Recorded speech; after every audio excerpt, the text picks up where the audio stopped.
تبين أن الفيديو الذي انتشر اليوم عبر وسائل التواصل الاجتماعي وظهر فيه الفنان الشعبي سعيد الصنهاجي عاريا في جلسة مع أصدقائه ورآه قصة ابتزاز حقيرة، حيث علم أن سلطات الأمن بمدينة طنجة أوقفت شخصا متهما بابتزاز الصنهاجي بهذا الشريط الذي انتشر قبل ساعات في المواقع الاجتماعية، ويظهر فيه المطرب الشعبي عاريا وسط جماعة تتكون من رجال وامرأة. وأوضحت المصادر أن شريط الفيديو التي تجاوزت مدته 3 دقائق كان قد التقط خلال جلسة خاصة للصنهاجي بالعاصمة البلجيكية بروكسل بمعية بعض أصدقائه دون علمه بذلك، قبل أن يتحول هذا الفيديو إلى وسيلة للابتزاز بحقارة. وقالت نفس المصادر إن الصنهاجي كان ببروكسل لتوقيع عقد عمل، فكان فرحا بعدما نال عقدا دسما، غير أن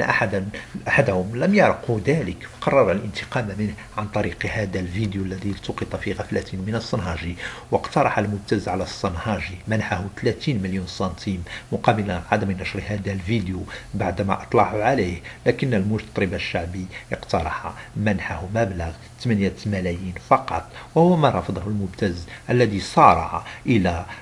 نشر المقطع قبل أن يجد نفسه في قبضة أمن بطنجة بعدما تقدم الصنهاجي بشكاية ضده.